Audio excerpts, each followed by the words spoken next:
To think something so small can connect you to everything that matters. When your life and all you love are on the line.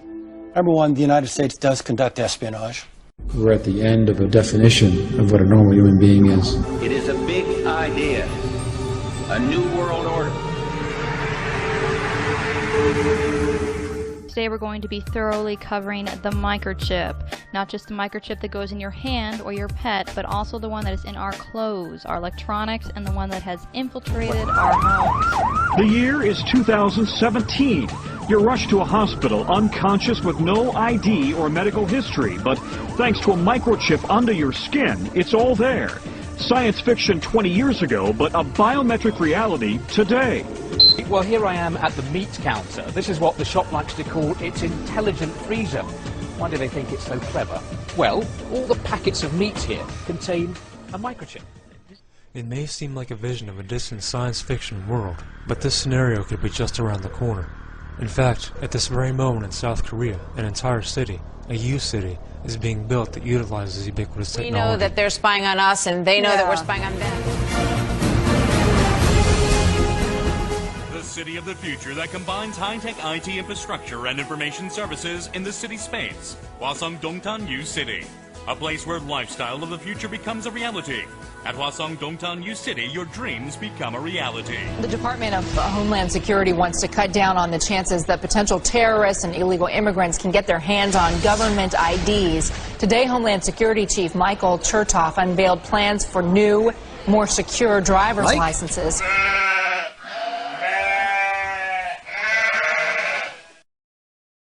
A new school year and a new piece of technology that has some students worried.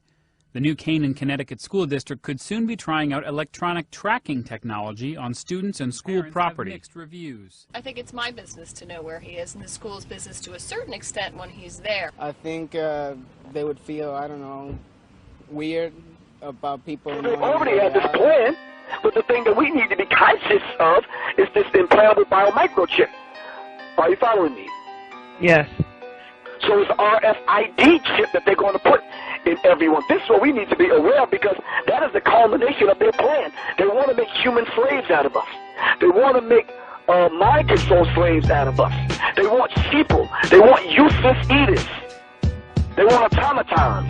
They want to control you by remote control. And this is actually what's going on. In the 1960s, Professor Jose Delgado took a normally hostile bull and implanted electrodes into its brain, electrodes that could be activated by a radio transmitter.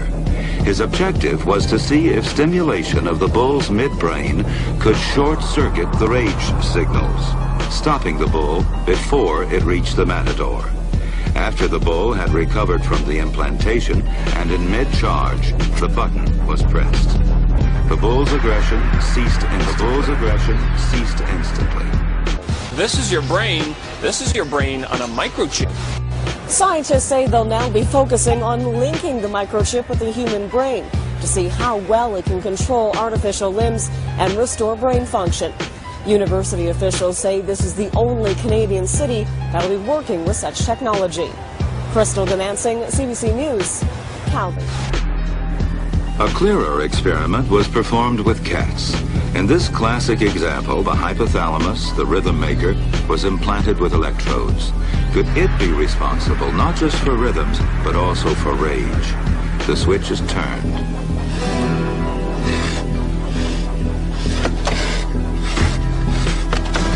Then the switch is turned off. So indeed, the hypothalamus does control certain types of aggression. According to Dr. Delgado, experiments of this type have also been performed on humans.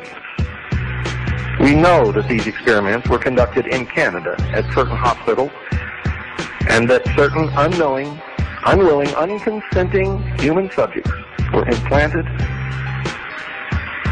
with small electrodes in the brain, and to this day are still being controlled by their handlers. It is not, ladies and gentlemen, a complex process as you may believe. In fact, It need not even be implanted within the skull or be productive of stimulation of the brain. All that is needed to accomplish the radio control of the brain is a twitching muscle. The subject becomes hypnotized and a muscle stimulant is implanted. The subject, while under hypnosis, is commanded to respond when the muscle stimulant is activated, in this case, by radio transmission. Fascinating. Well, they talked about, for example, electrical hazards. This thing is by no means inert. The way it works is it actually picks up and amplifies ambient electromagnetic energy from the reader devices. And if you have one of these things in your arm and you get within range of a powerful electromagnetic field, it can actually burn you.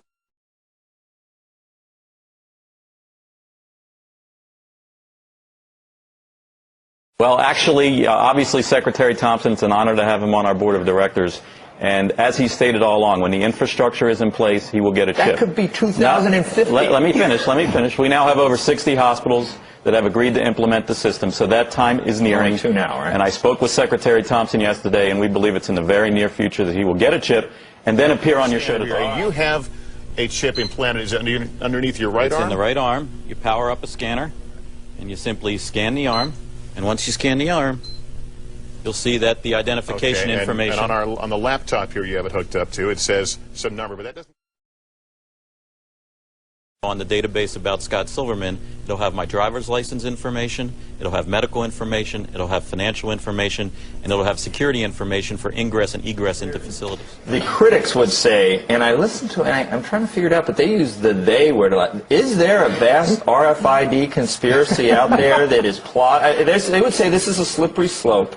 This is the first thing. This is where you lull us into a false sense of security. We all get these things. And then the next thing, you know, I don't know. They're making Soylent Green. Like the Trilateral Commission, or the whole world gets taken over, like in Terminator 3 or something. Is anything? I mean, do we need to worry? There's no conspiracy, Joe. You sure? I'm sure. I'm looking at you. I'm looking at your eyebrow. It twitches when you say that a little bit. And I'm looking back at you. Federal Reserve. We're standing outside on the sidewalk. We're talking about the Constitution.